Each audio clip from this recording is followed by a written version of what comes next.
qabaati nutis nagaadhaan gammachuudhaan dalaganne gammanne miidiyaa kanarratti kolban yeroo akkana kanas namni tokkolleen hinafina waan assalaamu alaykum warahmatullahi wabarakatuh akkam jirtu nagaa keessanii fayyaa oromoon addunyaa fi addunyaa tana jirtu hundi keessanuu warree afaan keenya dhageessanis kabiraatis hundi keessanuu akka bitan nagaa keessanii fayyaadha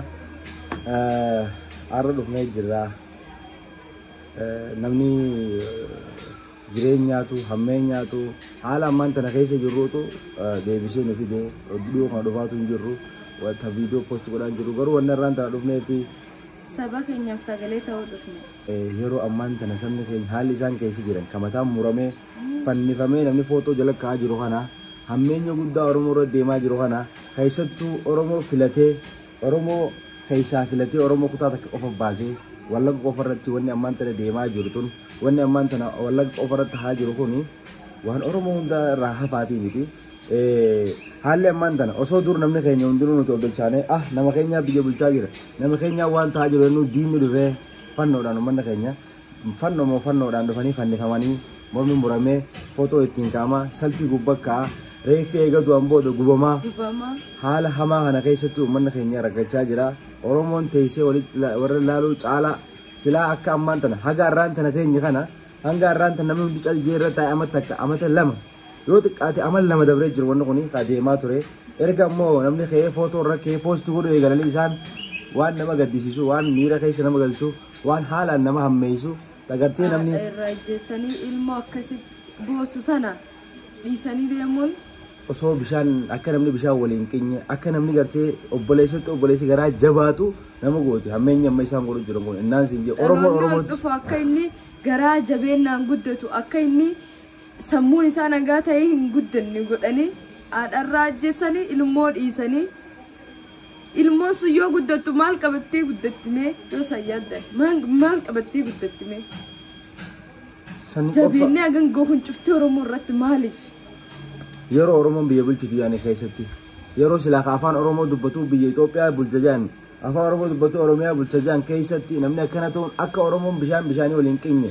gara jabeenya akkanaa keessa akka ilmoon guddattu godhaa jiran jechuudha. Kana hundi ka godhaa jirtu ka maal ta'aa jiru silaa oromoo irratti akka barbaade footoo gubbakkee akka barbaade qalee cafaqee biraa deemu jira jara keenya. Kana hunda dadhabina mootummaan kun hin oolchin yookaan immoo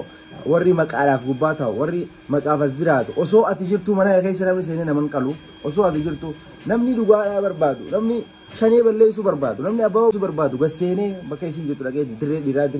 jedha dhaqee balleessuu danda'a garuu hawaasa nagaa hawaan nyaatee garaa dhuguu hin qabne amata meeqa ka bishaan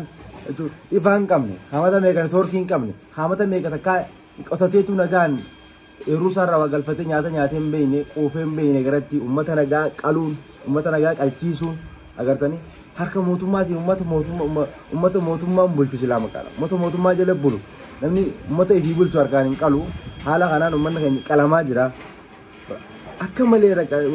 osoo akkuma fedhe yoo ta'e bakka fedhe dhufee namni osoo ati biyya takka abbaa bulchaa namni afaan kee dubbatu hamaallee hattuullee ta'u biyya san bulchuu namni harkaan nama qalu hin jiru dur hin dhageenye seenaa keessatti illee agarree hin beeknu biyya isin jennu gaafa miiliki malee wanti akkanaa dhuftee hin beektu kunoo kamii libisa amma deebitee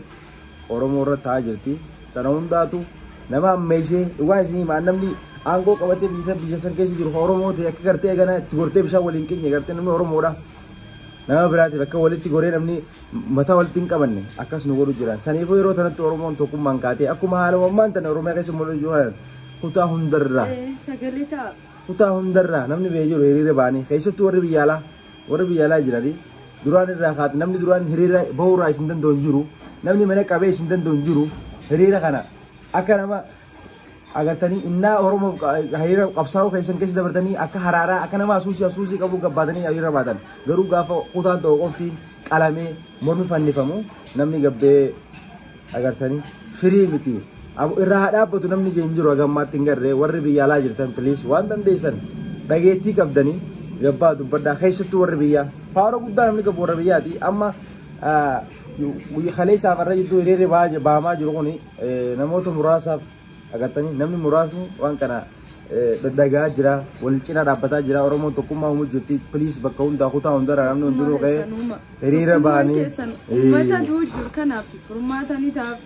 warra hafanii fi furmaata akka isaan jiraatan gochuu ni dandeenya tokkummaa dhayyoo dhaabbannoonni hin danda'amne hin jirtu. Wanni har'a Wallagga irratti ta'u jirtu Boonara irratti ta'a, Jimmaa irratti ta'a, Arsii irratti ta'a, godina hundayyuu irra ga'uu danda'a.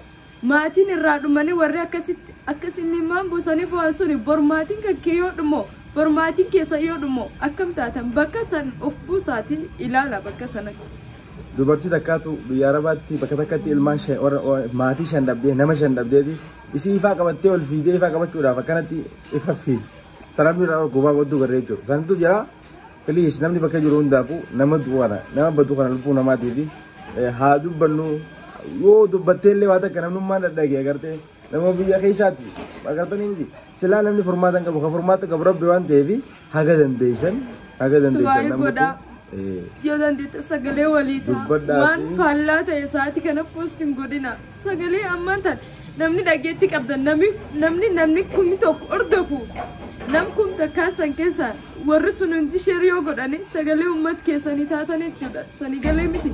sa'aatii kanas wanni saba isanii sayyaachisuu qabu. Maalinnaan isaan malee inni qabdan eenyutti sallaali yoo biyyatti nagaa qabaate yoo uummanni nagaa qabaate nutis nagaadhaan gammachuudhaan dalagannee gammannee miidiyaa kanarratti ol baan yeroo akkana kanas namni tokkollee hin hafina waan dandeessaniin sagalee ta'a afaan dandeessaniin akka dandeessaniin saba keessa bira dhaabadhaa wanni saniin jedhu kan tokkummaa qofaa qabaadha. Kana galatoomaadha. Waan guyyaa tokkooti miti deddeebinee waan goonu waan jiru hunda isaan lama waliin qooddannu Oromoo yoo Oromoo irratti taa'ee miidhaa ilaalee waan tokko bu'aan dhufu hin jiru. Abbaan fedhe obboleessi kiyyoo biyyarra jira biyya bulchuu jiraate abbaan kiyyoo biyya san bulchuu jiraate yoo namni akka kiyyaa sabni akka kiyyaa dhiinni kiyyoo miidhamu jiraate bakka akka bu'aan harka dhuun jirtu kun waan sanii gara sanii dhaabbanni ilaalluu miti yeroo tun waan gizee dhaabaa miti gizee warra dhaabaa warra kursii irra taa'u deeggarruu miti gizeen tun gizee hawaasa lubbuu baraaruu deeggaruu malee. Agartanii uummata lubbuun jiru. Ekelee deeggaruutti hin jiru uummatatu jiru haadhatu jirtu ilmoo miskiina haadha irra jeessanii akkas boottu sanaaf warra sanaaf sagalee ta'uu jiru warra sanaaf jecha malee nuti paartii kan deeggara hin jiru uummati nagaa naa jiraatuti warri walajjeessu fedhan deema bakka dirreetti walajjeessa malee uummata miskiina waa takka hin beekne hin fixina. Sani warri paartiiti warra keessattuu warra alaabaa sada qabatee deemu kana isaantu wal ficcisiisu jira akkuma manni keenya kun dhumuu isaantu godhu jira bobaa isaanii jalaan namni keenya dhumaa jira durirraa kaafnee